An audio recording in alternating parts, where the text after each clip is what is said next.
언니들과 함께 책 그리고 영화를 이야기하는 언니들의 북신의 살롱 조감독입니다. 안녕하세요, 셜록입니다.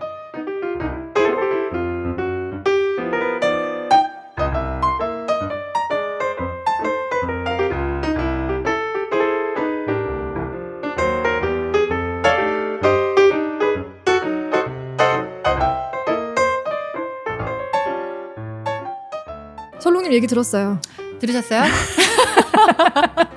뭐지? 이 뒤늦게서야 셀링 선셋에 발을 들이셨다면서요? 그쵸. 근데 제가 시간이 없어서 시즌 1, 2, 3, 4는 못 보고 6부터 네. 시작을 했거든요. 최근 거부터. 네. 와, 근데 여러 가지 의미로 기빨리더라고요. 제일 기빨리는 장면이 어떤 장면이었어요? 아니, 기빨리는 장면이 일단 그게 다 이제 여성 중개사들의 얘기다 보니까 네. 그 자기의 밥그릇을 뺏기지 않기 위해서 서로의 그 기싸움들. 진짜 나 거기 일하지 않고 있는데도 일하는 것처럼 정말 내일 출근하기 싫다 그 얘기를 딱 들었고. 아니 그리고 왜 이렇게 뒷담화들을 많이 하는 거야? 그러니까. 제일 힘든 게 뒷담화였어. 그쵸. 왜 이렇게 뒤에 가서 이렇게 그 자리에 누구 한 명이 없으면 그 사람 얘기를 계속해요. 이게 연출된 걸까? 되게 궁금하긴 했어요. 연출도 있겠죠. 왜냐면 극적인 요소를 더해야 되니까. 근데 제일 열받는 건 그 오우너 제이슨. 너무 정말 무책임하다. 자기만의 하렘을 만들었더라고요. 아니 왜 이렇게 여자를 그렇게 좋아해? 키 큰 그러니까. 여자? 예쁜 아니 여자? 안짠 여자가 없어. 그것도 좀 궁금했던 것 같아. 이게 진짜 그 지역이 그래서 그런 건지 모르겠는데 돈으로 안 되는 게 없더라고요. 그쵸. 근데 좀 극적인 게 좀 들어가 있지 않을까. 그쵸. 그래도? 다는 그렇지 않겠지? 그쵸. 그렇게 믿고 싶네요. 근데 또 한편 소개해주는 집들이 다 이제 부촌에서 하는 거다 보니까 너무 이쁘잖아요. 맞아. 집이. 근데 무슨 너무 가고 싶다. 놀러 가고 싶다. 그러니까. 그리고 한편으로는 뭔가 상대적인 박탈감도 살짝 느끼고. 맞아요. 아니 집값이 너무 비싸니까 그러니까. 몇백억은 우스워요. 1,000억? 그러니까 우리가 그럴 돈이 어딨어. 그럴 돈 있으면 어디 투자해가지고 노후를 보장받죠. 그러니까 누군가는 그런 거를 고려할 수 있는 옵션을 갖고 산다라는 게 그치. 나는 어딜 향해 가야 되나 이런 걸 잠깐 생각해 보겠어요. 약간 별장처럼 쓰는 거잖아요. 개념이. 그쵸. 그럴 수 있는 재산이 있다는 게 너무 신기하고 제 주변에도 흔히 볼 수 없는 흔히도 아니지 아예 한 번도 본 적이 없는 꿈속에서나 그려봤다. 그러니까 진짜 TV에서나 볼 수 있는 그런 집들이었고요. 네, 그래서 저희는 상대적 박탈감을 그 프로그램 보면서 네. 느꼈지만 하지만 현실 세계에선 또 저희를 응원해주시는 이번에 또 많은 분들이 또 응원을 해주셨더라고요. 네, 많은 언니들이 있기 때문에 저희가 또 힘을 받고 댓글 소개를 해드리겠습니다. 네. 아임 스프링님이 장구경 특집을 듣고 댓글 달아주셨네요. 내년 만우절 즈음에나 업로드 될 줄 예상했는데 점점점. 저희가 또 허를 찔렀네요. 그러니까 갑작스럽게 에피소드가 이렇게 업로드가 돼가지고 놀라신 분들이 꽤 계실 것 같은데 그래도 재밌게 들어주셨다니 감사합니다. 그리고 또 저희 또 후원도 해주셔갖고 감사합니다. 더더 감사드립니다. 더더 감사드립니다. 네. 자, 그리고 디얼님 23님도 장구경 특집 보고 남겨주셨어요. 장구경 특집이라니 감사합니다. 저희가 감사합니다. 애청해주셔서 저희가 항상 감사드리죠. 네, 닥터 드래곤님 장구경 특집 듣고 남겨주셨네요. 너무 어렸을 때라 기억은 잘 안 나지만 케이블 영화에서 장구경을 보면 항상 슬퍼 보인다 생각했었는데 이유가 있었네요. 그렇죠. 저와 동시대를 살아온 배우는 아니라 추억은 많이 없지만 멋진 배우인 것 같습니다. 셜록님 찐팬 열정 정말 멋지십니다. 알아봤구나. 자, 용 박사님 감사합니다. 같은 세대가 아니라는 걸 봐서는 좀 어린. 근데 저희도 같은 세대는 아니에요. 저희 어머니 세대시죠. 장구경 배우는. 어머니 세대? 저희 언니 세대. 5, 6년생인데 장구경 배우. 그러니까 나이는 그렇지만 장구경이 활동했던 그 세대가 80년대, 90년대 요때 가장 활발하게 활동했었으니까 언니들 세대이긴 하죠. 네. 자, 돌비우님도 남겨주셨습니다. 저희의 정기 후원자. 사람이 하던 일이니 변수는 상수인 듯요. 장구경 반가워 남겨주셨는데 저희가 한 회 쉬어갔더니 응원의 말씀 남겨주신 것 같아요. 감사합니다. 너무 감사합니다. 항상 감사드려요, 돌비우님. 다음 댓글은 이거 정말 뜻깊다. 너무 뜻깊죠. 야, 제가 소개해도 될까요? 그럼요. 소개해주세요. 저희 처음 찾아오신 분인데 말글정 나 아님이세요. 장구경 특집 너무 감사합니다. 장구경 작품이 그리워 검색하다 운명처럼 이 팟캐를 만났네요. 저도 어릴 때 다음 장구경 팬카페에서 열심히 활동하고 그가 떠났을 때 추모 원정도 가고 추모 모임도 많이 참여했는데 마지막에 진행자분이 추억여행하며 많이 우셨다 하니 저도 괜히 울컥해지네요. 저도 모처럼 팟캐 들으며 젊은 날의 낭만을 되살려봤습니다. 감사합니다.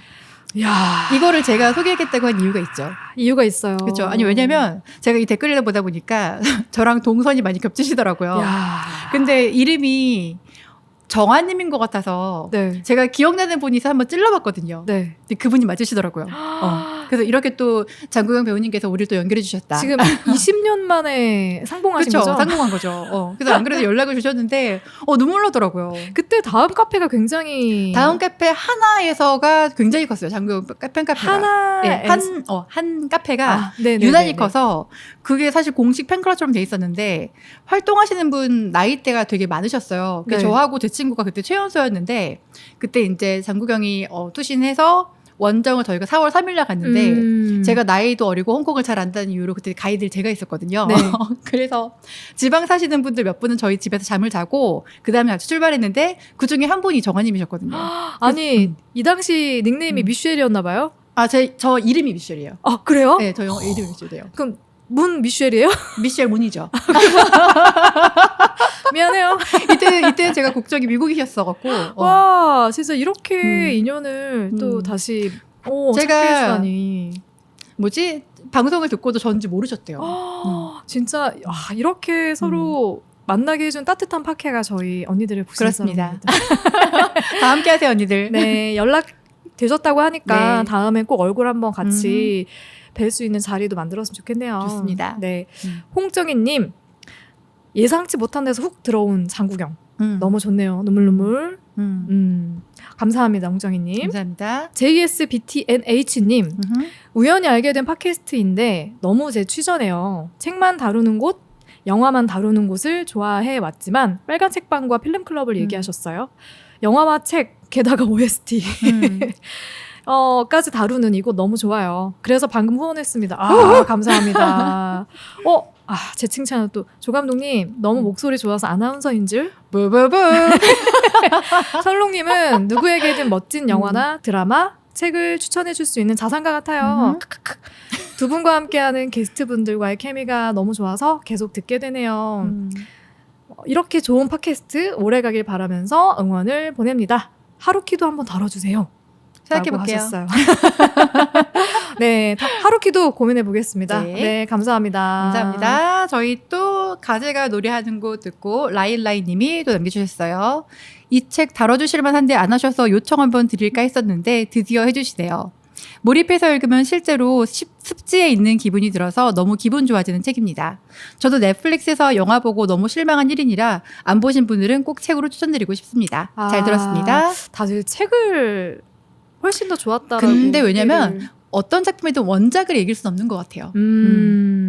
네, 저도 조만간 영화에 도전할 예정이라서 네 보고 후기 다시 한번 좀 남겨볼게요. 네, 도레미파랑님, 저도 영화 먼저 봤는데 책을 추천합니다. 이 책의 매력은 습지라는 풍경의 엄마 같은 따스함과 카야의 습지에 대한 애정인데 영화에서는 그게 전혀 느껴지지 않아서 뻔한 드라마로 그려진 것 같습니다. 책과 영화의 구성도 조금 다른데 책의 구성이 카야의 이야기를 감정적 맥락에 맞게 더 잘 끌고 간 것 같습니다. 이렇게 얘기하니까 더 궁금해진다. 그러니까 근데 이 작품이 좀 매니아 분들이 많으신 것 같아요. 가제. 네. 네네네. 그래서 다 같은 의견이신 것 같아요. 그런 것 같아요. 그리고 저희 단골손님 9768869님이 남겨주셨는데 와, 이 책 읽은 지 얼마 안 됐는데 이렇게 소개되니 더더더 반갑네요. 저도 읽는 내내 카야에 대한 안타까움에 조마조마 읽었는데 역시 연예인이랑 소설 주인공 걱정은 하는 게 아닌가 봐요. 주체적인 여주가 생태학자로 성공하는 결말. 살짝 현대판 동화 같은 느낌이에요. 책도 너무 재미있게 읽었고 오늘 팟캐도 잘 들었습니다. 감사합니다. 감사합니다. 대구 한번 가야 되는데. 그러니까 저기 안동국시 먹으러 가야 되는데. 다음 에머썸님. 네, 에머썸님. 네. 대반전 카야. 왜 대반전인지 다 알고 있죠. 자, 순수가 무엇일까 생각해 보게 되네요. 정말 재미있게 본 책인데 잘 들었습니다. 감사합니다. 감사합니다. 에머썸님. 찡스님. 이게 롱타임 얼마만이에요, 노스다, 진짜. 와, 저는 찡스님 안 그래도 그리워하고 있었어요. 그러니까요. 오랜만에 놀러 왔습니다. 정신없이 살다 무엇을 위해 이렇게 사나 잠시 한탄하면서 오랜만에 그리운 형님들의 목소리로 위로받아 봅니다. 락형, 바쁘시다더니 목소리가 나가서 쥐어짜는 거 너무 안쓰러워요. 알아봤구나. 한국 가서 힘나는 거 좀 사드릴게요. 감사합니다. 한국 많이 덥다는데 다들 건강 조심하세요. 어디 계시는 거죠? 지금 MIT에 유학 중입니다. 보스턴. 교환학생? 아니요. 아예 대학원. 대학원이요? 미국하고 한국에서 정보장학금을 둘 다 줘갖고 저보다 돈이 많더라고요. 와, 찡스님. 10년 후의 찡스님의 모습이 너무 기대돼요. 가제는 장기간 베스트셀러고 찐 감성파들이 사랑하는 책이라고 소문이 자자해 잔뜩 호기심을 안고 열어본 책이었는데 습지에 대한 주인공의 애착도 이해가 안 되고 나야? 나. 특히 초반이 잘 읽히지 않아 역시 저 같은 확신의 T에게는 무리라는 생각이 들었습니다. T들은 힘들어할 수 있다는 거 충분히 공감해요. 그렇지만 한 챕터 한 챕터 넘어가며 습지에서 위안을 얻는 카야처럼 저도 찌든 현실의 무게를 어딘가에 조금 덜어두고 싶다는 생각이 들더라고요. 그리고 그것을 사람에게서 찾지 않는 카야가 참 성숙하고 운이 좋다는 생각이 들었습니다. 변하지 않는 건 결국 자연뿐이니까요. 고향집 제 방에 엄마가 놓아준 작은 선인장 하나가 생각났습니다. 저에게 이 책은 그리움입니다. 오, F 같아. 아니 글을 어떻게 이렇게 잘 쓰지? 너무 멋있어. 아니 정말 실제로 만나면은 눈도 못 맞추시는 친구인데. 와, 저는 너무너무 궁금해요. 찐스님 진짜 언제 한번 뵙고 싶어요. 아니 정말 방송을 듣고 연락이 왔더라고요. 연락 와서 제가 그날 하루 종일 일하고 녹음을 했더니 목소리가 안 나와서 진짜 고음을 뽑아내라 정말 고생했거든요. 근데 힘내라고. 그래서 눈물이 좀 살짝 났어요. 너무 멋있어요, 찐스님. 너무 고맙습니다. 네. 그리고 우리의 또 단골수님 코모스님께서 남겨주셨어요. 저도 책 너무 재미있게 읽었어요. 몇 년 지나서 영화로 나온다길래 엄청 기대했거든요. 영화관에는 안 올라와서 근데 넷플로 봐서 다행이었어요. 습지는 너무 이뻤지만 내용이 책에 비해서 뭔가 아쉬웠어요. 그래도 한 작품을 다양한 콘텐츠로 즐길 수 있다는 게 행복했습니다. 오늘도 잘 들었습니다. 항상 감사해요. 금요일을 기다리는 이유입니다. 야, 감사합니다. 댓글이 점점 많이 늘고 있는 이유는 저희가 소개를 꾸준히 해드리기 때문이 아닐까 하는 생각이 들면서 오늘도 제가 넘어가지 않고 한 분 한 분의 댓글을 소개해드렸는데 더 많은 분들의 댓글이 달렸으면 좋겠다는 네. 욕심을 가지면서 앞으로도 쭉 잘 부탁드립니다. 댓글 많이 남겨주세요. 자, 오늘의 게스트와 함께 방송을 본격적으로 시작하려고 합니다. 오늘은 살롱의 지식인? 민망하네요. 살롱의 선생님? 어떻게 소개해드려야 될지 모르겠는데 네, 오늘 게스트 누리님을 소개합니다. 안녕하세요. 누리입니다. 제가 되게 좋아하는 이름이에요. 그런가요? 네, 제가 애청하는 유튜브 채널이 있는데 그 메탈남이라고 고양이들을 이렇게 기르는 모습들을 담은 유튜브 채널이에요. 거기에 이제 누리라는 고양이가 나오거든요. 고양이인가요? 모욕적이다. 근데 누리 여사라고 부르는데 누리 여사님에 대한 애정이 있기 때문에 이 이름에 참 저도 애착이 가더라고요. 그렇구나. 살롱에 한 1년 정도 나와가는데 처음 알았네요. 처음 말씀드리는 거예요. 네. 자기소개 좀 부탁드릴게요. 네, 안녕하세요. 저는 누리라고 하고요. 살롱에 나온 지는 한 1년이 다 되어 가는데, 아, 벌써. 네. 그동안 1년 동안은 되게 열심히 나왔던 것 같고, 제가 굉장히 애정하는 무임입니다. 네. 반갑습니다. 반갑습니다. 지금 저희가 구체적으로 말씀드리진 못하지만 가르치는 일을 하고 계세요. 너무 구체적인 거 아닌가요? 가르치는 일이라는 게 워낙 다양하기 때문에 그죠. 네. 구체적으로 말씀드리지 못하지만 성인을 가르치진 않아요. 네, 아이들을 가르치는 일을 하고 계신다 정도로만 제가 소개를 하고 넘어가겠습니다. 네. 와, 제가 어떤 책을 하시고 어떤 영화를 하실 건지를 먼저 여쭤봤었어요. 근데 영화는 바로 그냥 결정해서 알려주셨는데 책은 며칠 좀 고민하시다가 말씀하셨던 것 같거든요. 오늘 선정하신 책이 어떤 책이죠?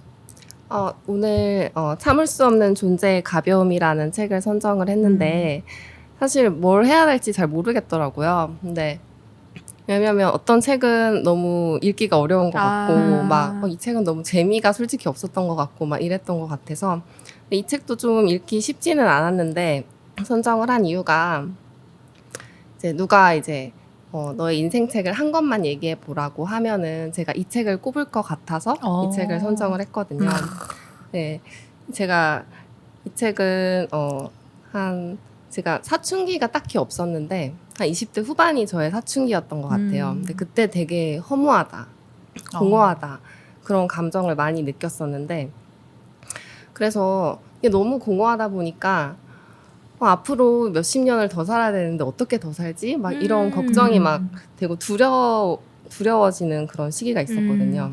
근데 그때 이제 이 책을 봤는데 뭔가 어떤 한 문장들이 확 꽂히기도 했고 또 이 책이 이제 무거움과 가벼움에 대해서 다루는 책인데 뭔가 자기 존재나 삶의 의미 뭐 그런 것의 무거움 가벼움을 다루는데 이제 그 4명의 인물을 통해서 이걸 보여주는데 이게 너무 와닿는 거예요. 그러니까 우리가 사람들이 흔히 삶이 너무 짐스럽다고 표현하기도 하고 삶이 너무 허무하다라고 표현을 하는데 그 짐스러운 게 무거움이고 허무한 게 이제 가벼움이잖아요. 그래서 그 사이에서 끊임없이 되게 어떻게 살아야 되지 갈등하고 이런 거를 되게 잘 표현한 것 같고 이 밀란 쿤데라가 굉장히 이 모순을 너무 잘 이 소설로 표현을 한 것 같아서 그래서 이 작품을 고르게 됐습니다.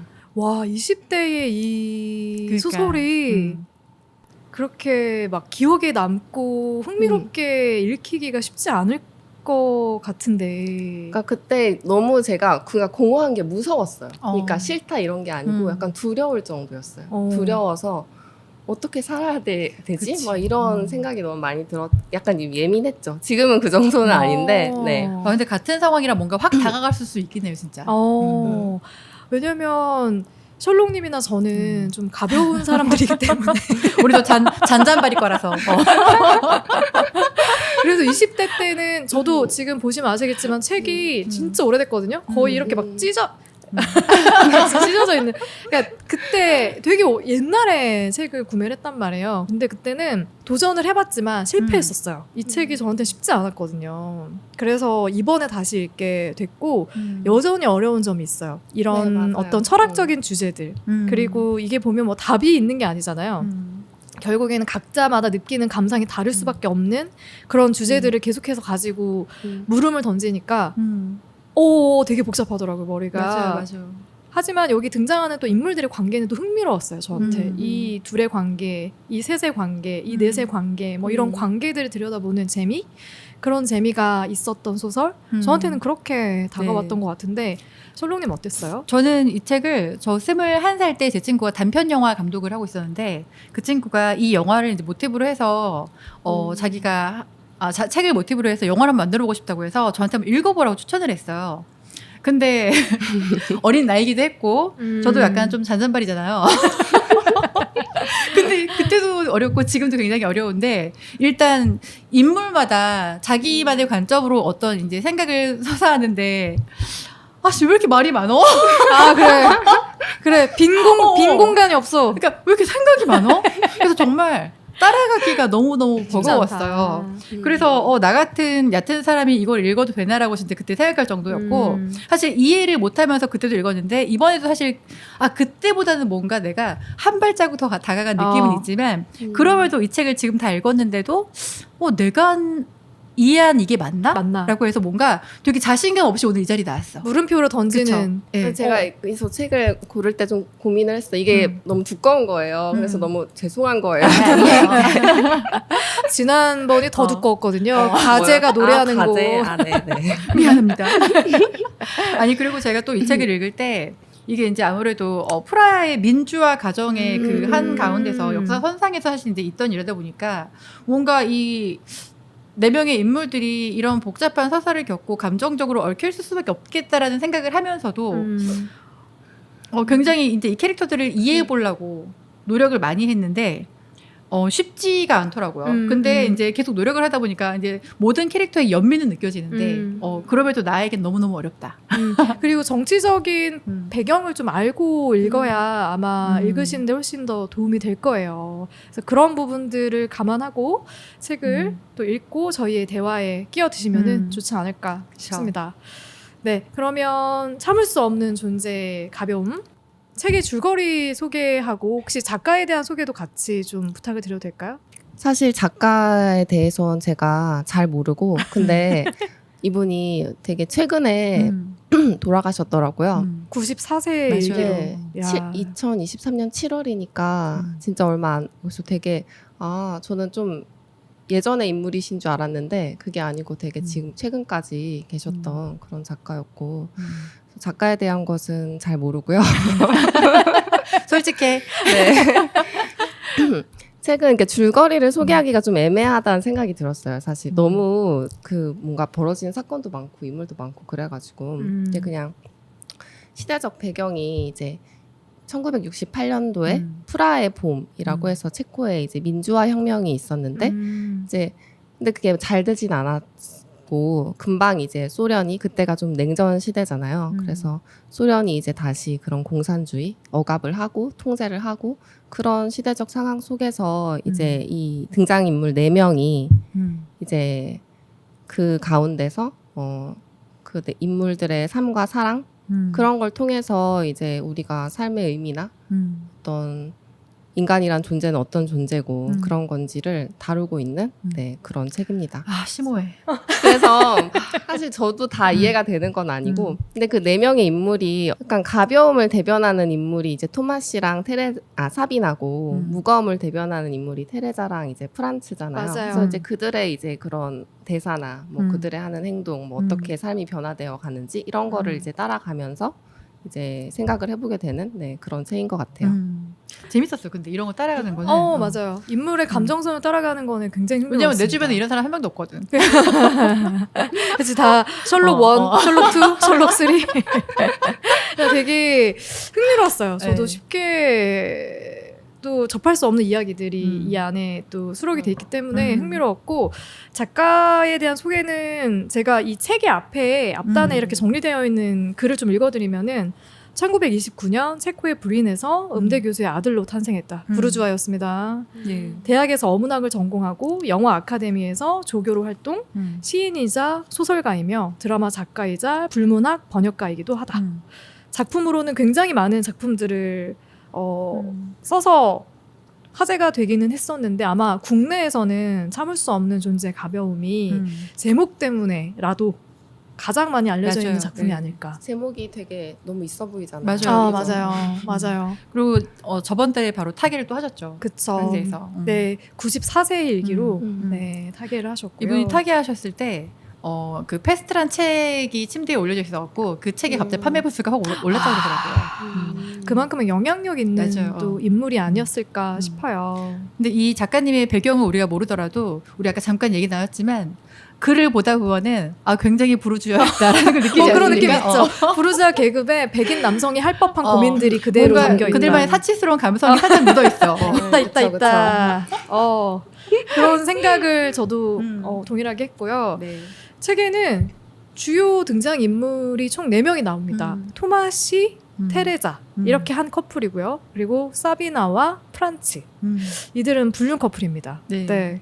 그리고 재밌는 건 토마시와 사비나는 또 불륜 커플이에요. 그렇죠. 어떻게 보면 그 테레자라는 인물하고 결혼을 하기 전에 토마시가 그 전부터 만나왔던 여성 그리고 결혼하고 난 이후에도 만났던 그쵸. 여성이 사비나예요. 그래서 이 네 인물에 대해서 이야기를 먼저 좀 했으면 좋겠는데 토마시와 테레자는 어떤 인물인지 소개를 좀 해주세요. 네. 일단 토마 씨는 프라하에서 외과 의사를 하고 있고 굉장히 좀 자유로운 삶을 추구하는 인물이에요. 먼저 이 인물은 한 번 결혼에 실패했어요. 네. 그래서 여성들한테 두려움을 가지고 있으면서도 계속적으로 이제 여성에 대한 갈망을 하게 되는데 그거에 대한 타협점으로 에로틱한 우정이라는 뭐 말도 안 되는 명목하에 그냥 가벼운 연애만을 좀 즐기는 그런 인물로 그려지고 있어요. 그러다 어느 날 진료를 보러 좀 먼 도시까지 가게 되는데 우연히 테레자가 일하는 술집에 가서 테레자하고 인연을 맺게 되고 테레자한테 연민을 좀 느끼면서 자기가 가지고 있었던 어떤 룰 같은 게 있거든요. 나는 이 여자와 잠은 자도 섹스는 해도 동침하지 않는다라는 그거를 처음으로 깨게 돼요. 이 여성 때문에. 그런데 이제 테레자가 너무 이제 훅 들어오니까 어떤 그거에 대한 좀 책임의 무게 때문에 처음에 굉장히 망설이다가 결국 테레자랑 결혼을 하게 돼요. 그런데 그 결혼 후에도 지속적으로 다른 여성들과 본인이 이제 그렇게 자랑스러워하는 에로틱한 우정을 그렇죠. 쭉 이어나가서 맞아요. 뭔가 작가가 표현하는 가벼움, 정말 깃털 같은 가벼움을 대변하는 인물이 이 토마시 같아요. 맞아요. 네. 그리고 테레자는 한없이 진지하고 맞아요. 또 무거운 인물로 비춰지죠, 상대적으로. 그렇죠. 테레자는 일단 보헤미아라는 지역의 작은 술집에서 일하는데 집안이 형편이 굉장히 안 좋았어요. 좀 엄마하고 계부한테 좀 학대를 당했는데 또 가족들에 대한 책임으로 이미 무거운 삶을 좀 살고 있었어요. 근데 그 테레자가 이런 척박한 삶을 자기가 버티게 해준 유일한 무기가 이 책이라는 건데 어느 날 자기가 일하는 그 작은 술집에 다 술꾼들만 있는데 내가 지금 읽고 있는 안나 까레니나를 읽는 토마시를 여기서 발견하게 된 거예요. 그래서 이제 여러 번의 우연을 좀 거듭해서 뭔가 이 토마시한테 운명적인 사랑을 느껴서 토마시가 있는 프라하로 가게 돼요. 그래서 이제 결국 결혼을 하게 되지만 토마시가 너무 자유분방한 거야. 그렇지. 그래서 삶의 태도가 변하지 않자 정말 끊임없이 계속적으로 괴로워하는 그런 인물로 그려지고 있어요. 저는 흥미로운 게 저희가 얼마 전에 카레노레라는 소설을 네. 소개했었잖아요. 그 김훈 작가가 이 책을 읽고 나서 한마디를 했대요. 아, 얼마나 사랑스러운 여인인가. 테레자가 정말 아니 김훈 작가 캐릭터 확실하다. 이 남성에게 이렇게 목매는 그러면서도 화를 내지 않고 다 받아들이는 수용적인 태도의 여성이 얼마나 아름답고 사랑스러운가. 김훈 작가 나 만나기만 해 진짜. 좀 짜증나는데요. 그 한 줄에 와. 내가 설롱님이랑 같은 반응이었어. 그런 인물이라고 보시면 되고요. 여기서 또 중요한 한 축을 이루는 인물이 사비나와 프란츠인데 사비나는 토마시하고 굉장히 비슷한 결의 여성이에요. 자유로운 영혼이고 그리고 어떤 것을 책임지는 것에 대한 큰 두려움, 거부감을 갖고 있어요. 그래서 에로틱한 우정을 나누는 데 있어서 토마시와 사비나는 정말 더할 나위 없이 베스트 프렌드 같은 느낌이랄까? 그냥 일명 그냥 섹파죠. 섹파 느낌이죠. 맞아요, 맞아요. 그래서 그런 자유로운 관계를 즐기는 여성인데 반대로 이제 이게 아마 이 프라하의 봄의 그 시기에 많이들 제네바로 이주해서 살았던 것 같아요. 네. 그래서 제네바로 이주를 해서 화가이기 때문에 좀 직업도 좀 자유롭죠. 그림을 그리면서 이렇게 생활을 해 나가는데 거기에서 프란츠라는 남성을 만납니다. 근데 프란츠는 이미 결혼을 해서 아이도 있는 유부남이에요. 근데 두 사람이 이제 뜨겁게 사랑을 하는데 사비나는 정착해서 관계를 이어가기를 원하는 그런 욕구가 전혀 없고 반대로 프란츠는 사비나와의 사랑이 진정한 사랑이라고 믿고 심지어 아내에게 이혼을 요구해 가면서까지 본격적으로 어떤 그 연인으로서의 관계를 이어가려고 하는데 이때 사비나가 도망가 버리죠. 네. 이게 되게 토마시와 사비나가 좀 비슷한 인물이라고 보시면 될 것 같고 테레자와 프란츠가 좀 비슷한 결을 하고 있는 맞아. 인물이라고 보시면 될 것 같아요. 근데 프란츠와 그 테레자하고 차이는 테레자는 굉장히 불우한 환경에서 자라서 뭔가 신분 상승의 욕구가 있었다면은 프란츠는 엄친아예요. 엄친아입니다. 굉장히 부유한 집에서 엘리트 코스를 밟고 사회에서도 정말 요직을 맞아요. 맡고 있는 학자이자 교수이고 경제적인 어려움이 전혀 없는 그런 부르주아 계급이라고 보시면 될 것 같아요. 네, 그래서 그런 인물들이라고 이해를 하시면 될 것 같고요. 이렇게 4명의 인물이 계속해서 등장을 합니다. 그래서 이 4명의 인물 중에서 언니들이 가장 마음에 쓰였던 인물에 대한 이야기 먼저 나눠볼까요? 3명 다 달랐으면 좋겠네요. 어떤 인물이 마음에 쓰였어요? 저는 사비나한테 가장 마음이 쓰였어요. 네네. 왜냐면 사비나가 진짜 토마 씨보다 더 가벼운 인물이잖아요. 여기서 보면은. 근데 이 사람이 사비나가 가벼움을 되게 사랑하는 건 알겠고 그걸 되게 추구한다는 건 알겠는데 저는 너무 외로워 보이는 거예요. 맞아요. 그래서 마음이 쓰였어요. 그리고 제가 이 책을 읽었을 때 뭔가 확 꽂혔던 구절이 이제 사비나가 나오는 대목의 구절이었어요. 그래서 이제 더 마음이 쓰였던 것 같은데 이제 그게 여기 보면 한 인생의 드라마는 항상 무거움의 은유로 표현될 수 있다. 뭐 하고 밑에 쭉 나온 다음에 그다음에 사비나 그녀의 드라마는 무거움의 드라마가 아니라 가벼움의 드라마였다. 그녀를 짓눌렀던 것은 짐이 아니라 존재의 참을 수 없는 가벼움이었다. 이런 구절이 나오는데 이걸 읽는데 뭔가 너무 좋은 거예요. 이게. 그리고 되게 공감이 많이 됐어요. 그러니까 저는 되게 허무하다고 느낄 때가 뭔가 그러니까 우리가 삶이 무겁다고 느끼는 건 어떤 삶의 의미 같은 거를 자기가 막 되게 추구하거나 막 욕심이 있거나 이럴 때 되게 짐스럽고 막 그렇잖아요. 근데 그때도 되게 짓눌린다고 느끼는데 그럴 때보다 저는 뭔가 허무할 때 그럴 때 뭔가 되게 짓눌리는 느낌을 저도 더 많이 받거든요. 근데 딱 이 문장이 그걸 너무 잘 표현해 준 거예요. 그래서 그러니까 사비나는 얽매이는 게 싫어서 항상 가벼워지려고 하고 누가 자기를 좀 무겁게 붙잡으려고 하면 도망가 버리고 그러잖아요. 그러니까 프란츠가 이 보면은 사비나가 이제 우울증에서 벗어나지 못했다고 나오는데 자기가 프란츠를 떠나놓고 프란츠는 이혼을 하면서까지 사비나랑 살려고 하는데 맞아요. 자기가 떠나놓고 자기는 우울한 거예요. 그리고 자기도 왜 그런지 모르겠다고 이제 얘기를 하고 근데 좀 외로워서 그런 것 같거든요. 그러니까 좀 토마 씨는 가볍기는 해도 보면은 뭔가 가벼움 자체를 추구한다기보다는 그러니까 자기 행복한 대로 사는 것 같거든요. 그러니까 어쨌든 그렇게 추구했는데 테레자한테 끌렸어. 그러니까 막 테레자랑 결혼하고 막 나중에는 테레자가 떠나버렸는데 자기가 다시 테레자 찾으러 또 오잖아요. 맞아요. 못 견디고. 그리고 나중엔 결국 테레자랑 함께해서 행복했다고도 말하고. 그렇지. 근데 사비나는 곁에 끝까지 아무도 없는 거예요. 그렇게 자기 스스로 굉장히 외롭게 만들 수밖에 없는 건지도 모르겠지만 그렇게 외롭고 또 그 외로우니까 이제 그게 너무 자기 견딜 수가 없고 그런 것들이 저한테 좀 와닿아서 저는 좀 사비나의 외로움이 가장 많이 신경이 쓰였던 것 같아요. 근데 생각해보면은 우리가 이제 불륜이라고 손가락질 사는 관계일 수 있지만 토마시랑 있을 때 의외로 행복할 수 있을 거라고 생각해요. 그래 너도 있는데 뭐 너보단 내가 낫다. 뭐 이런 느낌 말씀하시는 거죠 지금? 나만 이렇게 하는 거 아니지 뭐 약간 그런 느낌. 근데 토마 씨는 나중에 테레자랑 결혼도 하고 그래. 항상 돌아갈 때가 있잖아. 맞아. 그래서 나중에 이제 사비나가 과거를 회상하며 그들이 죽고 나서 되게 그 부러워하잖아요. 그래서 난 그 부분 되게 안쓰럽긴 했어.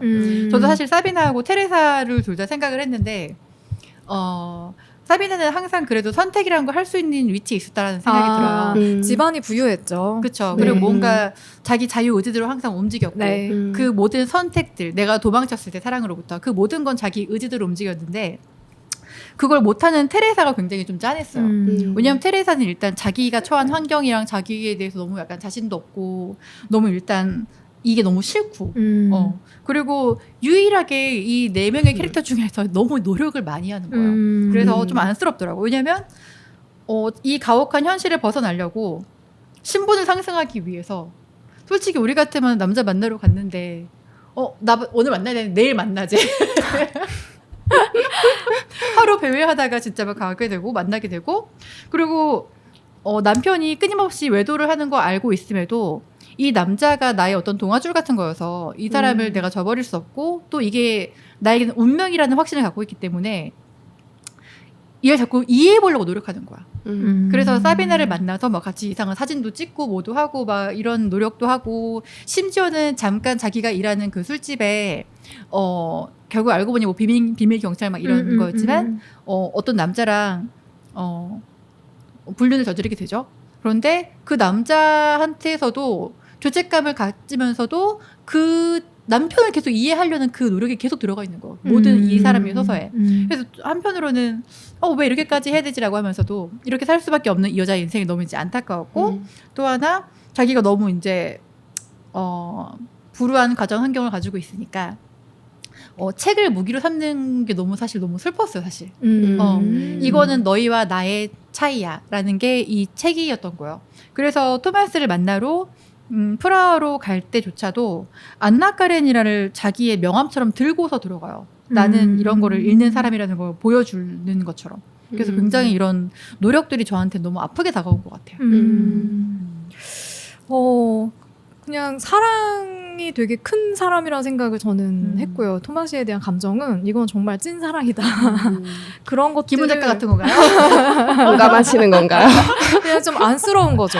이걸 그대로 받아들이는 게 지금의 시선이라면 절대 그럴 수 없는 관계잖아요. 우리가 그렇게 일방적으로 희생하고 일방적으로 참고 그리고 받아들이고 수용하고 뭐 이런 관계는 건강하지 못한 관계고 옆에 내 친구가 그러고 있다면 전 뜯어 말릴 건데 테레자 정말 뜯어 말리고 싶었거든요.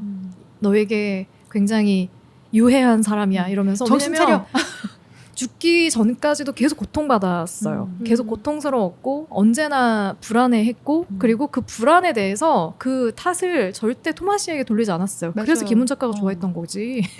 탓을 하지 않으니까. 그래서 나는 이거 보면 생각했어요. 그러니까 지금 네. 우리가 21세기 감성으로 이 책을 보니까 더 짠하긴 하지만 정말 우리네 엄마들은 다 이렇게 살지 않았을까라는 생각도 들긴 했고 아니, 너무 한마디 한마디가 다 그를 이해하기 위한 모든 맞아요. 노력들이어서 피곤하다. 근데 너무 안타까운 거야. 네. 그래서 좀 저는 제일 마음이 쓰였던 인물이 셜록님과 동일하게 테레자였는데 그런 면들이었던 것 같아요. 여튼 자기는 이 관계가 사랑이라고 믿기 때문에 그 사람이 어떤 행위를 하고 내가 원하지 않는 어떤 것들을 해 나가건 간에 그걸 이해해보려고 노력도 해보고 심지어 여기서 어떤 이야기가 나오냐면 자기도 다른 남자와 관계를 가져봅니다. 그를 이해하기 위해서. 근데 좀 안타깝게도 그 관계가 뭐 잘 되진 않았죠. 알고 보니 뭐 그게 뭐 비밀 경찰이었고 뭐 이런 뭐 스토리로 이어지는데 좋지 않았던 거예요. 그런 관계에서 받았던 감정들이 그렇게 좋지 않았고 자기가 이해할 수 없는 영역이었고 그럼에도 불구하고 계속해서 토마시에게 사랑을 보내는 것 그게 그치. 저는 그러니까. 참 대단한 인물이다라는 생각과 꼭 그래야만 했을까 하는 생각이 동시에 들어가지고 맞아요. 좀 아팠어요. 보면 좀 아팠고 그런 과정에서 되게 여러 에피소드들이 나오잖아요. 그래서 거기에 대한 이야기도 이제 자연스럽게 이따가 해볼 거니까 제가 토마시의 행위에 대해서는 여기서 바로 얘기하지 않겠습니다. 근데 제가 좀 흥미로웠던 건 그거였어요. 테레자와 사비나를 좀 이렇게 아예 그냥 뭔가 대칭적으로 볼 수 있게 그려놓았던 것. 맞아요. 그러니까 테레자가 살 수 없는 삶을 사비나가 그대로 살아보는 것 같이 보여주거든요. 근데 사비나는 되게 외로워해요.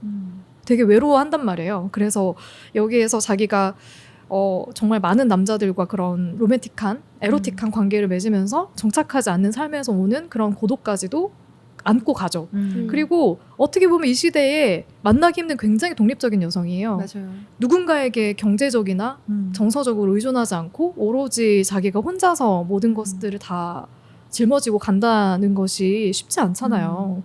우리가 또 고민하는 게 있잖아요. 우리가 경제적으로 어려운 건 아니지만 결국 결혼을 꿈꾸는 것은 의지할 만한 누군가를 만나고 싶고 의지할 수 있는 순간 상황들을 만들고 싶기 때문에 그런 선택들을 하잖아요. 근데 서비나는 그러지 않아요. 테레자와 완전히 정반대의 길을 가거든요. 그래서 우리가 늘 상상을 하잖아요. 내가 진짜 정말 독립적으로 오롯이 그냥 내가 살고 싶은 대로 살면 어떨까, 어떤 모습일까라고 상상을 했을 때 그게 해피하지만은 않거든요. 외롭기도 하고 힘들기도 하고 마지막에 말년이 되게 보면은 여기서 나중에 미국으로 가서 살 때도 어떤 노부부의 집에서 지내거든요, 사비나가. 근데 그때도 이제 이들이 떠나고 나면 나는 어떤 모습일까를 상상을 해요. 그러니까 되게 고독하고 외로워요. 맞아요. 그런 모습들이 계속해서 나오는데 그 선택을 후회한다는 느낌은 저는 못 받았어요. 네, 그래서 그런 게 굉장히 흥미로웠고 테레자는 정반대잖아요. 모든 걸 참고 희생하고 여성으로서 받을 수 있는 모든 부당함을 다 감내하고도 토마시 옆에서 토마시만을 사랑하면서 지내는데도 외롭거든요. 그러니까 인간은 어떻게든 다 외로워요. 그러니까요. 그거를 대비되게 보여주는 면에서 저한테는 되게 흥미로웠던 네, 인물의 어떤 설정이 아니었을까 싶고요. 제일 이해하기 어려웠던 인물은 저는 역시나 저도요. 토마시였습니다. 그렇구나. 혹시 저는 프란츠요. 아 진짜요? 프랑스 얘기 먼저 해볼까요? 아, 네. 그러니까 이해하기 어렵다기보다는 제일 좀 제가 별로라고 생각한 캐릭터여서 그랬던 것 같아요. 그러니까 뭔가 이게 엄친하잖아요. 아까 말했듯이. 그러니까 뭔가 이 하는 어떤 생각들이나 고민들이 다 너무 이렇게 붕붕 떠 있는 것 같은 느낌을 받는 거예요. 그러니까 너무 몽상가고 그냥 너무 관념적이고 아니 사비나가 이제 아내한테 이혼을 말하고 사비나한테 가는데 사비나가 없잖아요. 그랬더니 또 그거를 또 금방 받아들여. 맞아. 받아들이고 무슨 자기에게 준 뭐 선물 같다느니 무슨 표현은 기억 안 나는데 금방 받아들이고 또 금방 여대생이랑 갑자기 한참 어린 딸뻘에 사귀면서 막 머릿속으로는 자기는 사비나를 계속 사랑하는 사람이고 막 이렇게 생각을 하잖아요.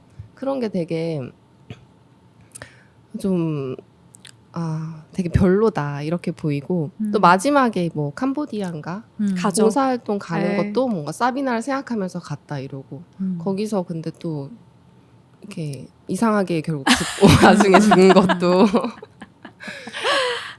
그리고 뭔가 이게 3부에선가 뭔가 이해받지 못한 말들 해서 사비나랑 프란치랑 어떤 한 언어 개념에 대해서 다르게 생각하는 거를 이렇게 대비해서 나열하는 부분들이 있는데 그런 걸 보면은 좀 저랑 좀 생각들이 다른 것 같아요. 그러니까 진실이란 무엇인가에 대한 개념에서도 보면 프란치는 그러니까 진실은 공적인 영역과 사적인 영역이 완전히 일치하는 게 진실이다. 이런 입장으로 보고 있는 거예요. 그러니까 뭔가 내 사비나는 사적 영역이 있어야 된다고 생각을 하는데 프란츠는 사적 영역도 다 이렇게 드러낼 수 있어야 네가 떳떳한 거고 진실이다. 뭐 약간 이런 생각을 가지고 있고 그래서 뭔가 그런 세세한 결들이 저랑은 좀 맞지 않아서 왜 이렇게 생각하는 걸까? 약간 그리고 되게 너무 이제 그러니까 잘 살아서 그런지 그런 고민들을 안 해봐서 그런지 굉장히 이제 좀 오실 몽상가 속에 같고 화초 같은 그런 생각 그런 속에서만 느낌이. 자기가 뭔가 되게 그런 인물이 되고 이런 인물인 것 같아서 저는 좀 저는 별로였습니다. 한편 그래서 프란츠가 굉장히 좀 짠한 부분들이 그거였던 것 같아요. 왜냐하면 프란츠는 정말 그 관습적인 부분에서 정말 잘 따라간 사람인 것 같아요. 그냥 사회 관습에서 어떤 제도적인 사회적인 법을 넘어가지 않게 그냥 정말 우리 엘리트 코스처럼 딱딱딱 정해진 길을 잘 밟아왔는데 책임감도 엄청난 사람인 거예요. 그래서 아버지한테 버림받은 엄마를 내가 끝까지 지켜야 된다라는 마음 때문에 엄마를 정말 너무 신주 따시를 모시듯이 너무 효도심도 되게 대단하고 효심도. 그래서 첫 번째 와이프랑 지금 와이프죠. 와이프랑 결혼했던 이유도 내가 헤어지자고 했더니 나 그럼 죽겠다 막 이런 식으로 해서 또 그게 진실한 사랑인 양 또 그거에 사실 속은 거나 마찬가지라고 생각하지만 그렇게 결혼을 선택을 하게 되고 그런데 저는 좀 안타까웠던 게 그런 삶을 살았기 때문에 사비나를 정말 숭배할 수밖에 없는 상황이었던 것 같아요. 왜냐하면 나도 저렇게 살아보고 싶은데 나는 이미 저렇게 살 수 없는 사람이고 난 이런 틀 안에 갇혀서 살고 싶은데 그래서 제가 볼 때는 사비나를 사랑하는 마음이 거의 종교 같은 수준인 거예요. 맞아요. 왜냐면 거의 그녀가 맹목적으로. 그녀가 떠나간 후에도 내가 하는 어떤 선택들이나 이런 거에 사비나가 이러기를 원하고 사비나의 목소리를 들은 양 약간 이런 식으로 해서 좀 저는 그 부분이 되게 아팠던 것 같아요. 얼마나 자기도 자기가 가진 틀이 뭔지 모르지만 벗어나고 싶을까? 얼마나 답답할까? 본인도 저런 삶을 살고 싶었을 건데 선택을 못하는 거거든 이 사람도. 근데 어떤 면에서는 좀 자기 객관화가 덜 된 사람이라는 생각도 한편으로 드는 그 방법을 아예 모르지 않을까요? 그렇게만 살아왔는데. 약간 그런 거잖아요. 그러니까 약간 나는 뭐 이 과정에서 와이프와 헤어지는 과정도 그렇고 그리고 나서 서비나랑 그렇게 되고 나서 바로 젊은 여대생이랑 만나는데 여대생 외모에 대해서도 안경. 사실 아름답지 않지만 그 젊음이 준 에너지 모르겠어요. 자기가 되게 도덕적인 사람이라고 믿으면서 살아오지 않았을까 싶은데 사실은 그러지 않은 사람이 아니었을까 싶기도 하고 그리고 너무 아내와 딸을 바라보는 시선도 아버지와 남편으로서의 가진 시선 따뜻한 시선이 전혀 없어. 그러니까 뭔가 맞아요. 계속 시달리기만 했다는 느낌을 주는데 근데 애초에 그게 사랑을 기반으로 한 결혼이 아니어서 사실 그런 것도 있는 것 같고 저는 그 와이프한테 아내한테 이혼하자고 했던 말이 이 사람 인생 최대의 용기를 내서 정말 하는 나다운 거였겠지. 인생을 살겠다라고 한 도전인데 내가 그렇게 했던 이유가 이제 없어져 버린 거야. 그러니까 어느 정도는 자포자기의 심정으로 될 대로 되라라는 심정으로 사는 것도 있었을 것 같아. 그 후에는. 근데 그 숭배를 하는 게 저는 사랑이 아닌 것 같아요. 그래서 그냥 사랑을 한다기보다 진짜 숭배한 건 맞는 것 같고, 그러니까 뭔가 자기에 더 취한 것 같은 느낌? 그 마지막에 사비나가 나중에 만약에 프란츠가 이런 생각으로 언제나 자기를 생각하는 걸 알고 있었다면, 뭐야. 약간 그렇게 생각하지 않았을까 싶기도 하고, 또 어쨌든 바람을 피는 거잖아요. 프란츠도 아내가 있는 그렇죠. 상태에서. 맞아요. 근데 그 잠자리를 가질 때 뭐 그 한 도시에서 뭐 내가 아내가 함께 있는 도시에서 잠자리를 가지는 거는 뭐 안 된다. 약간 이런 규칙 맞아요, 이런 거 맞아요. 자기 나름대로 네, 있었잖아요. 제네바에서는 여기는 그러니까 내가 있으니까. 말하는 게 자기 객관화가 잘 안 됐다. 어쨌든 자기 불륜을 하는 거잖아. 어. 그런데 이제 그렇게 다른 도시에서 하는 걸로 뭔가 죄책감을 덜려는 건지 약간 그런 기제들이 계속 보이는 것 같아요. 그러니까 그런 느낌을 저도 비슷하게 받았던 게 그런 거죠. 그러니까 여튼 다 남의 탓이야. 내가 느끼기에 어머니가 아버지와 뭐 아버지에게 되게 어려움을 겪었었기 때문에 나는 어머니에게 매여 있을 수밖에 없었고 아내가 죽겠다고 했기 때문에 난 아내와 결혼을 할 수밖에 없었고 내가 원하지 않는 관계였고 그래서 난 불행했고 약간 이런 게 결국 자기 선택이잖아요. 그쵸. 자기 선택이고 그러니까 테레사와 저는 프란츠의 차이는 테레사는 탓하지 않아요. 그러니까 내가 이렇게 된 거에 대해서 토마시 때문에 불행해 뭐 이렇게 생각하지 않은데 프란츠는 그냥 모든 어떤 결정에서 사실은 아내가 나에게 사랑받지 못할 만한 사람이었고 딸도 되게 건방지게 말하는 관계이고 뭐 약간 그런 식의 어떤 그 시선 자체가 자기 자신을 바라보기보다는 어떤 주변 환경 때문에 내가 이렇게 됐어 라는 어떤 시선이 있는 것 같아서 그 부분에 대한 아쉬움이 좀 있었던 것 같아요. 그 인물에 대한 것은. 근데 정말 대부분의 엘리트 코스를 밟아오신 분들은 어느 문화나 어느 사회나 그런 특징들을 갖고 있더라고요. 나는 잘못이 없어. 나는 그런 느낌이야. 시켜서 공부했거든. 맞아. 근데 이렇게 됐어. 그렇지. 그래서 이제 프란츠에 대한 감정은 그런 것들이 좀 있었는데 그러면서도 여튼 되게 사비나에 대한 감정은 전 진심이었다고 생각해요. 근데 차이인 거죠. 네. 하지만 토마시는 좀 다르다. 저는 토마시에 대한 되게 보면서도 이 X. 내가 어디까지 이해해야 되지? 되게 비슷해. 내가 어디까지 이해해야 되지? 정말 작가 살아있으면 정말 한번 얘기해보고 싶은. 진짜 이해하기 어려웠던 가장 어려웠던 인물이 토마시였어요. 맞아요. 그 남자들의 그런 선망을 담은 인물이었나 봐요. 진짜 그냥 로망으로 그려는 것 같고 왜냐면 저는 이해가 안 되는 부분이 결혼을 한번 실패를 하고 결혼을 이제 안 하겠다 사랑을 안 하겠다 자기만의 룰을 갖게 되는데 그래 그것까지 좋다요. 근데 이제 그렇게 해서 본인이 원하는 뭔가가 있었겠죠. 뭔가 자기의 허무함을 채운다든지. 왜냐면 그 부분은 뭐 개인적인 부분이니까 제가 노터치지만 본인이 아주 기꺼운 마음으로 즐겁게 꾸린 가정은 아니었어도 일단 가정이란 형태를 꾸렸으면 어떻게든 자신이 사회적 도덕적 규범 안에서 어긋나는 걸 하고 있으면 최소한 양심의 가책을 느끼던지. 맞아. 너무 신기하잖아. 내가 어떤 이러한 노력은 하고 있다라는 걸 보여줘야 되는데 그 저는 이런 게 너무 하나도 안 그려져서 내가 안 읽었고 놓쳤던 부분이 있었나 앞에서 그래서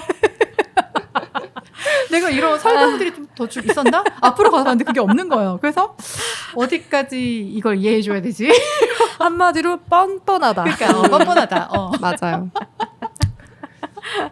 진짜 뻔뻔한 인물이 토마시였다. 저는 참 어려웠어요. 이 인물을 이해하기가 되게 어려웠던 게 와 앞에서는 여튼 결혼하기 전에 뭐 그치 여러 여성들과 관계를 맺고 하는 건 여튼 싱글이니까 뭐 그럴 수 있다 치지만 결혼하고 나서 테레사가 괴로워하는데도 알고 결혼했잖아. 약간 이런 식의 어떤 뻔뻔한 태도가 계속 유지가 되고 가장 제가 했던 거는 뒤에 어떤 이야기가 나오냐면 테레사가 너무 고통스러워하니까 내가 널 위해 어떤 걸 준비해놨어. 어떤 산으로 가봐. 올라가봐. 널 위해 준비해놨어. 그래서 보내요. 근데 그 산이 어떤 산이었냐면 죽으러 오는 사람들이 편하게 죽을 수 있게 편하게도 아니지. 여튼 죽음을 원하는 사람들 죽여주는 사람들이 있는 산이었어요. 그러니까 저는 어, 깜짝 놀랐어요. 그쵸. 올라갔는데 총을 든 사람들이 있고 너 자유 의지로 온 게 맞냐 그렇지. 확인하고 그렇다고 그러면 쏴서 죽여주는 거야. 그렇지. 와, 근데 테레사가 처음에는 자유 의지로 왔다고 올라가는데 이제 막 뭘 씌우려는 순간 아니요, 전체 자유 의지로 그치. 나갔어요. 아니 죽음을 원했던 건 아니잖아요. 그냥 그 고통스러운 관계가 그러니까. 힘들었던 거지. 근데 약간 죽어야 끝난다고 생각하는 건가? 자기는 바뀔 수 없으니까. 토마 씨 같은 경우에 이제 얘가 정말 죽으려는 자기는 죽고 싶지 않은 건데 너의 이런 거 한번 극복해봐라고 해서 그냥 보낸 거지만 아니, 무슨 그런 남편이 그러니까. 있어요, 솔직히. 진짜.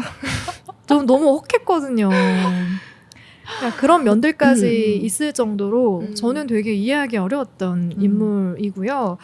그리고 토마 씨가 추구하는 에로틱한 우정과 3번의 규칙이 있어요. 토마 씨. 이게 뭐냐면 상대의 삶과 자유에 대해 요구를 하지 않는 비감상적 관계에서만 두 사람은 행복하게 될 수 있다는 것을 강조하는 게 에로틱한 우정이라고 불리는 거고요. 그리고 3번의 규칙은 뭐냐면 여자를 짧은 간격으로 만나게 될 때는 3번 이상 만나지 말 것이며 아니면 여자와 수년 동안 사귀고자 할 때는 어떻든 간에 적어도 3주 간격을 두고 만난다는 조건을 지켜야 평화를 유지할 수 있다. 이 넘버 3는 정말 동서양이 상관없이 3, 3번 약간 이런 것처럼 또 의미가 다 있는 숫자인 것 같아요. 이런 규칙에 대해서 어떤 생각들을 갖고 있어요? 다 궁금해요, 언니들. 아니 저는 사실 그러니까 남녀 불문하고 그러니까 누군가는 관계에서 어떤 쾌락을 또 추구할 수도 있고 또 토마 씨처럼 사람마다 또 미묘한 약간 차이가 또 있을 거니까 관계마다 또 그걸 되게 즐기는 사람도 있을 거라고 생각하는데 뭐 지금도 그런 사람이 꽤 있겠죠. 근데 존중하지만 그래도 가정이 있는 상태에서 누군가가 이런 생각을 가지고 있으면 저는 그 사람을 좀 인간 대 인간으로 존중하지 못할 것 같은 거예요. 저 최근에 봤던 그 셀링 선셋에서 셀링 선생. 거기 보면 이제 중개사 여자 중에 한 명이 아이를 출산을 했어요. 근데 이제 남편은 없어요. 남편이 누구냐면은, 아까 아이의 아버지가 누구냐면, 그, 닉 캐논이라고. 맞아요. 그, 머라이어 캐리 전 남편이에요, 흑인. 맞아요. 근데 머라이어 캐리가 준 위자료로, 그냥 그렇게 자기는 일부일처제를 부정하는 거예요, 이 남자는. 그래서 여기저기 여자들하고 데이트하고 자서 지금 아이만 12명이에요. 하지만 결혼은 안 하고. 결혼 안 하고. 근데 이제 거기서도 이제 그 여자가 나는 자유로운 관계를 추구해. 그러면서 이제 아이를 낳아서 혼자 키워요. 근데 이제 무리에서는 그걸 또 이해 못하는 무리가 있는 거야. 있죠. 서로 충실해야지 저거는 바람직하지 않고 아이한테도 좋은 게 아니고 약간 이런 시선들은 어디나 존재하는데 그 여자 너무너무 당당한 거야. 근데 그 니키돈이 또 다른 아이를 낳았다는 기사가 이제 또 나니까 11번째 아이. 12번째 아이. 12번째 아이. 그래서 쉬쉬하는 거지 이제. 근데 사실 마음이 어떻겠어 솔직히 말해서. 왜냐면 내 아이가 받을 사랑이 이제 쪼개지는 거니까. 근데 그런 거 보면서 자기마다 다 룰은 있겠지만 뭐 에로틱한 우정 3번의 규칙 그래 토마 씨겠지만 저는 피해는 주지 말았으면 하는 거예요.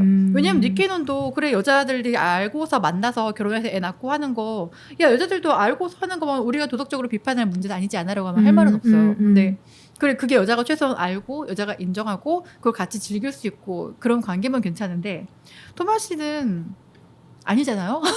테레사가 계속 고통받았죠. 그러니까 맞아요. 그게 가장 컸지. 그 고통을 너무 끝까지 그냥 제가 볼 때는 무시하고 있다라는 생각 때문에 끝까지 이해 못하는 게 그런 부분이었던 것 같아요. 맞아. 뭔가 본인의 아픔이 있어서 내가 이걸 허점만 채우기 위해서 뭔가 계속 여자를 탐하고 그러면은 얘도 안 됐다는 느낌이 있을 건데 그런 개연성이 하나도 없다 보니까 그러니까 이해는 오지. 테레사는 계속 고통스럽다고 했잖아.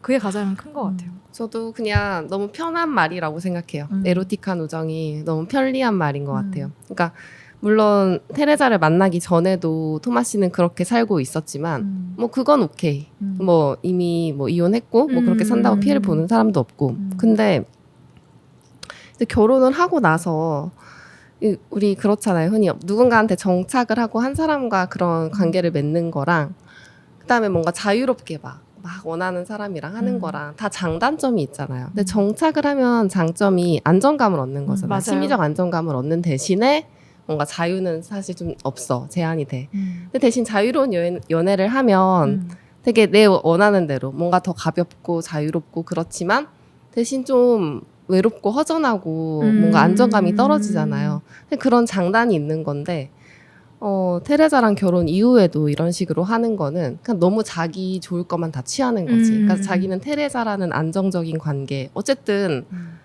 테레자는 맨날 자기한테 매달리고 이렇게 하는데 느낄 거 아니에요. 알잖아요. 그쵸. 그거는 두고 자기는 이제 원하는 자유, 그러니까 안정감과 자유까지 다 이제 그런 뭐 무슨 규칙이니 뭐니 하면서 다 누리려고 하는 약간 좀 비겁한 것 같다. 그치.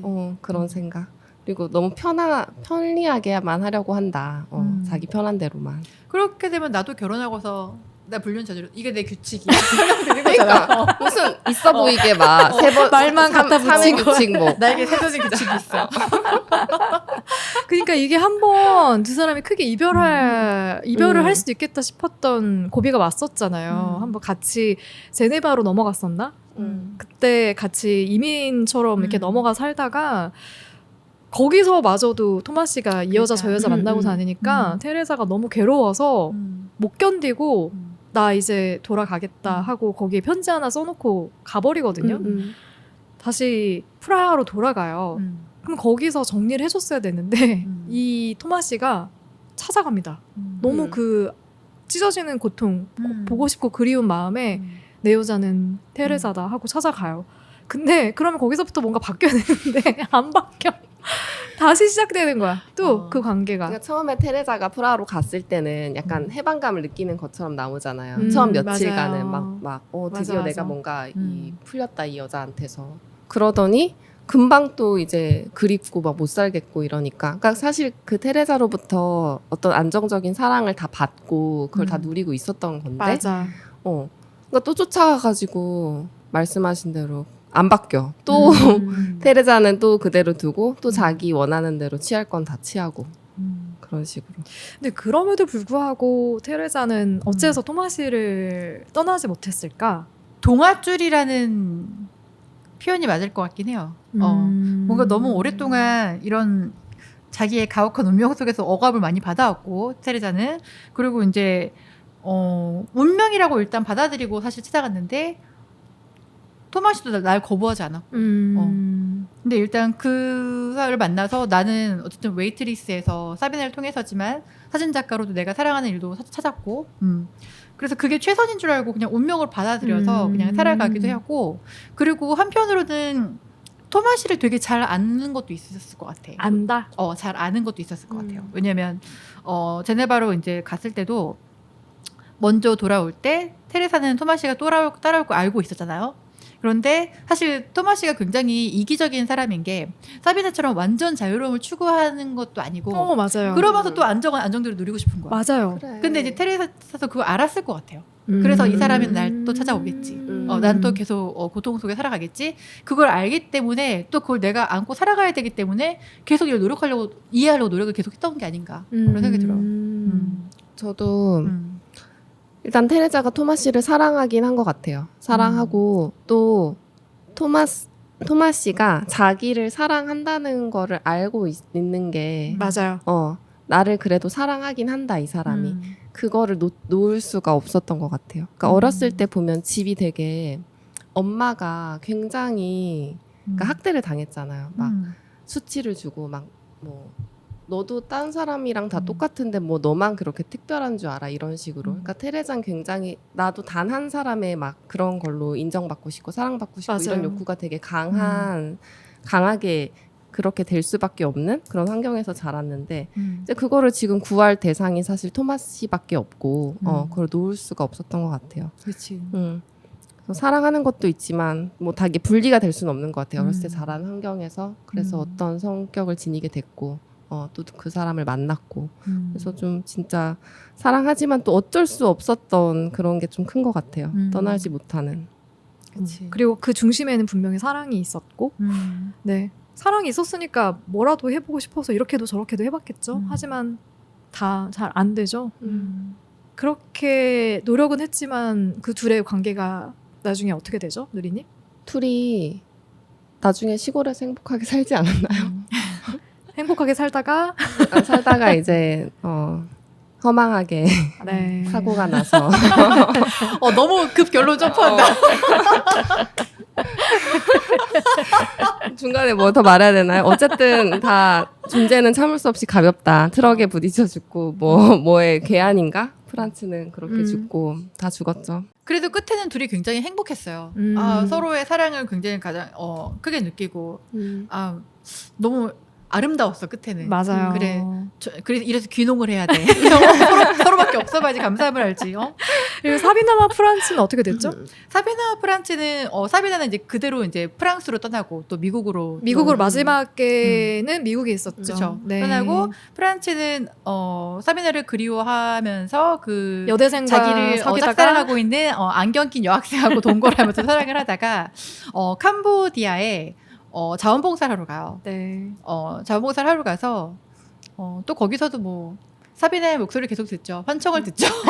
나의 이런 모든 결정과 이런 나의 삶의 방향은 사비나를 따라가고 사비나의 말을 듣는다는 식으로 약간 그런 식으로 계속 이제 네. 살아가다가 정말 허망하게 캄보디아에서 좀 불량배 같은 애한테 맞아 죽죠. 네. 괴한한테. 괴한한테 당합니다. 당하고 죽음을 그래서 전 맞는데. 제일 불쌍했다니까 프란츠가. 불쌍해. 말로가 되게 불쌍해. 왜냐면 되게 어떻게 보면 외롭게 그러니까 자기는 자기 딴에는 내가 앞장서서 뭔가 세상을 바꿔야 되는 구원해야 되는 어떤 지식인이야라고 생각해서 갔는데 가서 막상 보니까 별게 아닌 거야. 우리의 그치. 존재가. 거기에 전쟁이 계속 일어나고 있는 상황이었기 때문에 우리가 여기저기서 명망 있는 지식인이고 뭐 스타고 한데 막상 가보니까 우리도 별거 아니구나라는 걸 느끼고 있던 찰나의 죽음을 맞거든요.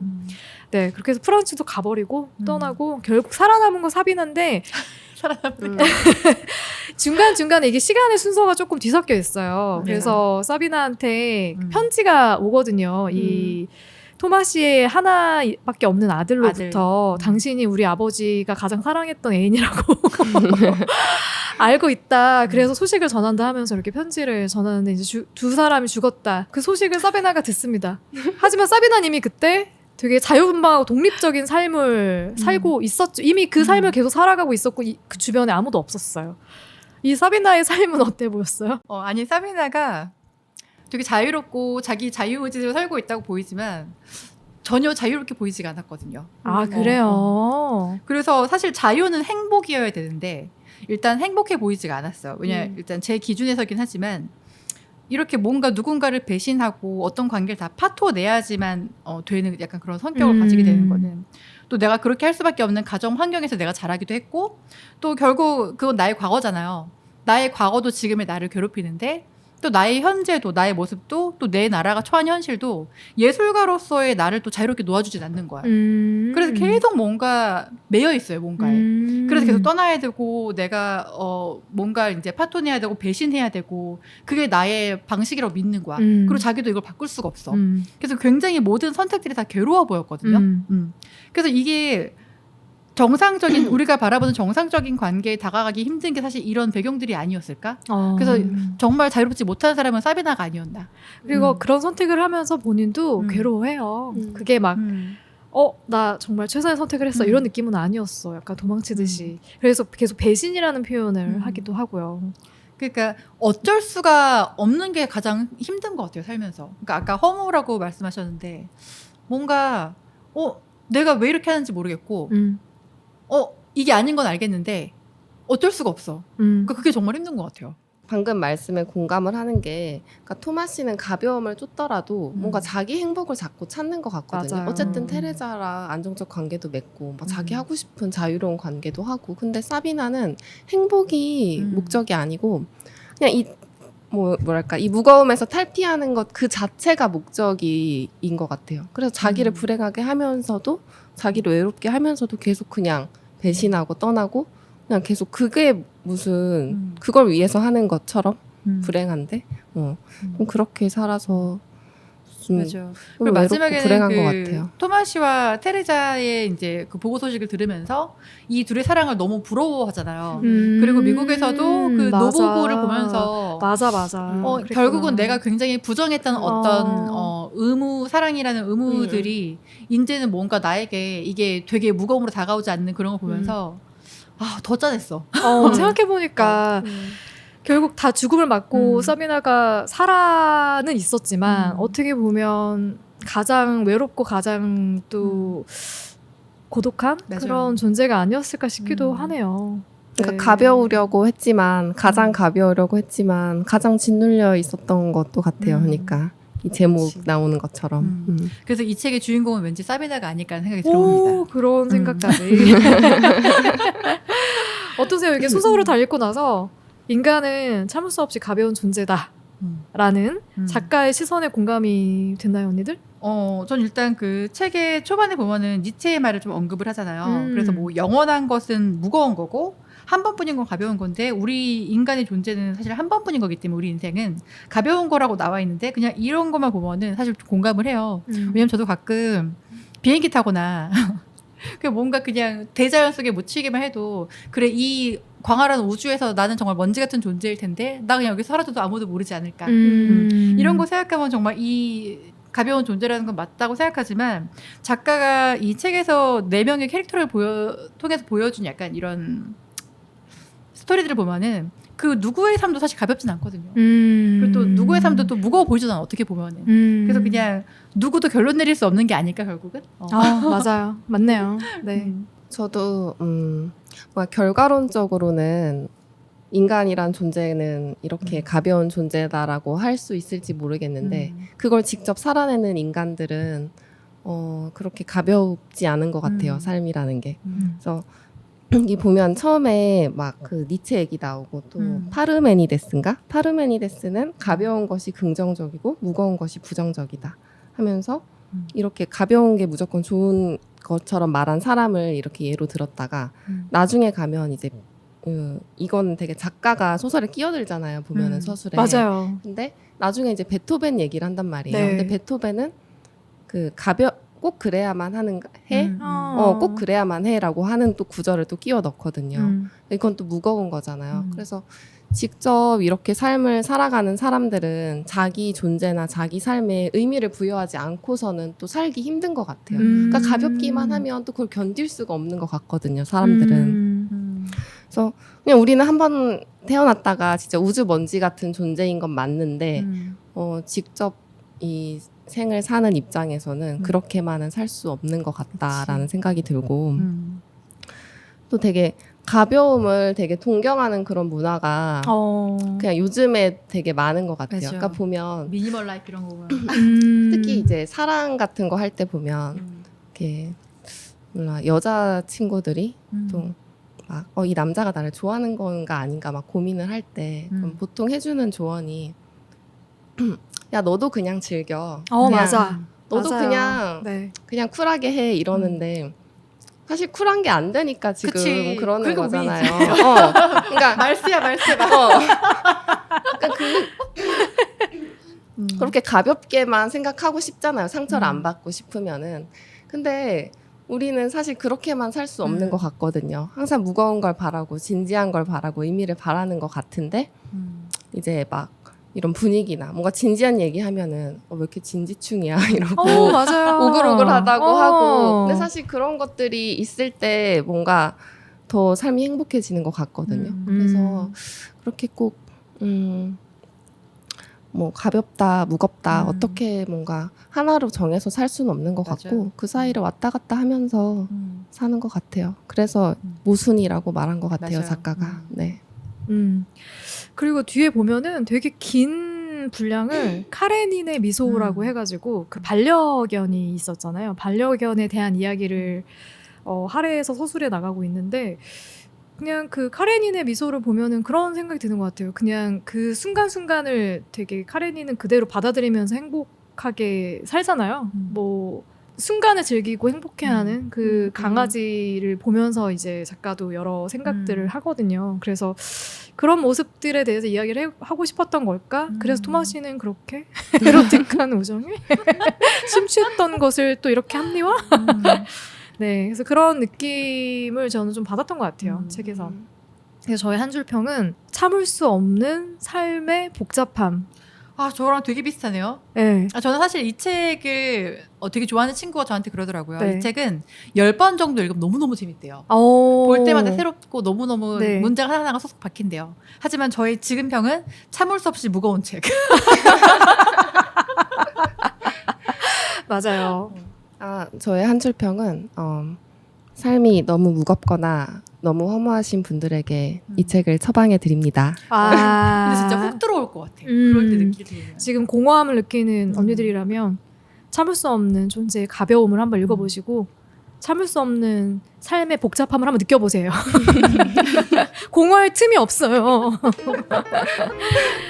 네, 오늘 덕분에 제가 계속 투두리스트에 넣어놨었던 책을 완독할 수 있었습니다. 진짜 감사하고요, 누리님. 다음 주는 네. 어떤 영화가 기다리고 있죠? 좀 최신작으로 생각을 해봤는데요. 네. 요즘에 우리나라에서만 유독 흥행하지 못하고 있는 영화 바비를 가지고 얘기를 해보려고 합니다. 와, 다음 주에는 조금 사뭇 다른 이 그쵸. 책과는 다른 결의 영화로 찾아올 거고요. 다음 주에 네. 제가 좋아하는 그레타 거윅 감독이 연출했습니다. 네. 바비로 하실 말씀 있으신가 봐요? 아니요? 입맛을 다시길래 아니, 건조해서. 너무 건조해. 오케이. 자, 다음 주에는 그레타 거윅 감독의 바비로 찾아오겠습니다. 다음 주에 만나요. 안녕. 안녕.